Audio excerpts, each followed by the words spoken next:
Mok Tin. Mr. Hung is a bonsai enthusiast living in Saigon. He has a large garden behind his house in District 9, where he collects and grows all kinds of rare bonsai trees from all over.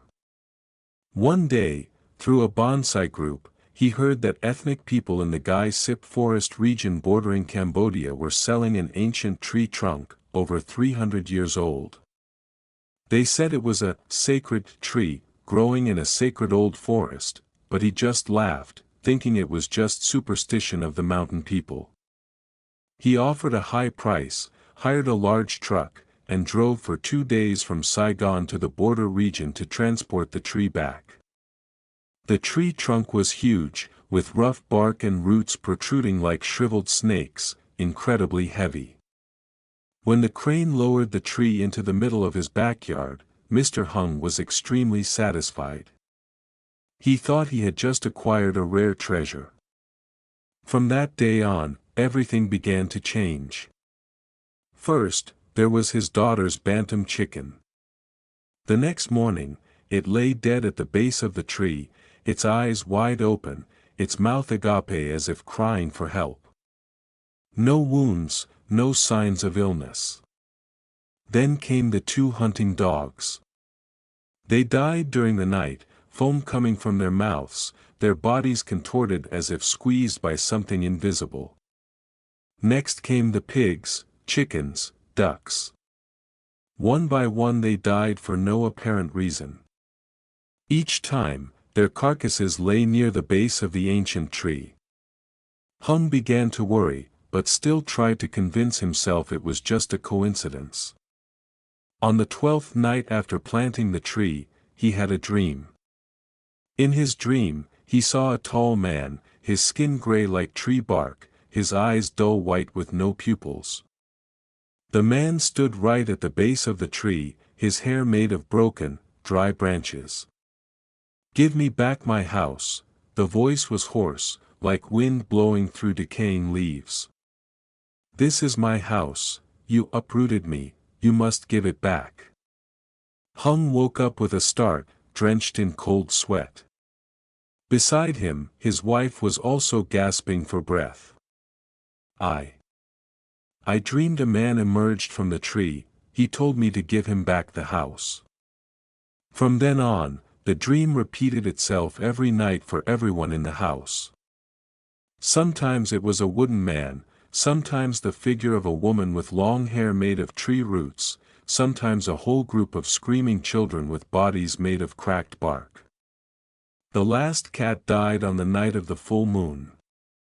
It didn't die in the garden, but right on his son's bed, its mouth agape, its tongue hanging out as if strangled. Hung decided to cut down the tree. But when the saw blade touched the trunk, a painful groan came from within the wood, like a human scream. Bright red blood, not sap, flowed from the saw wound. He panicked and ran away. That night, no one in the family could sleep. At midnight, Hung was awakened by a noise from the backyard. He crept out to investigate. Under the moonlight, the ancient tree trunk was moving. Huge, gnarled roots snaked across the ground like hundreds of snakes. They coiled around the carcasses of the cat, chicken, and dog, dragging them underground.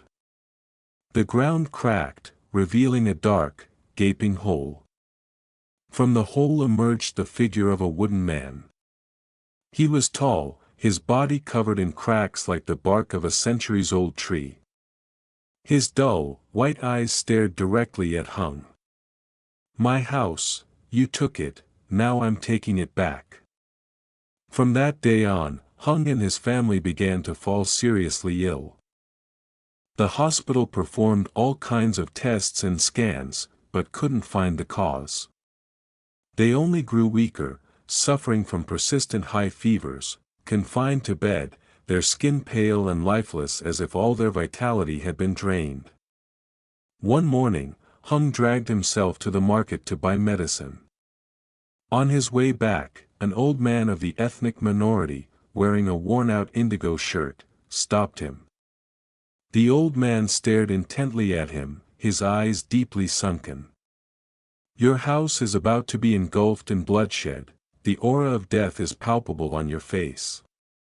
Did you buy or bring anything from the sacred forest? Return it, or you'll have a hard time keeping your life. Having said that, the old man turned his back and walked away. Hung called after him, but the old man had already blended into the crowd and disappeared without a trace. Hung panicked. He decided he had to return the tree.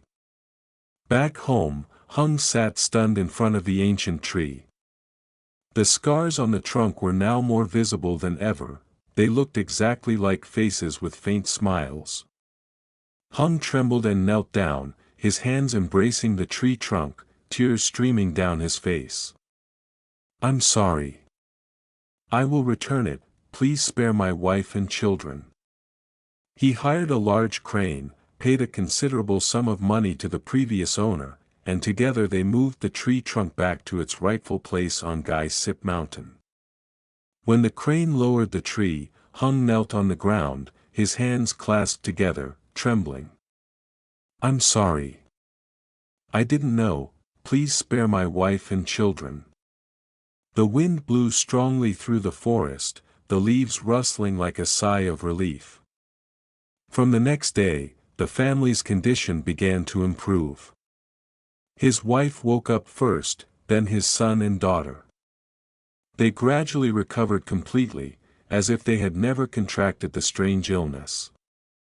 Hung stood in front of the backyard, looking at the empty space where the tree had once been. He shook his head, his voice trembling.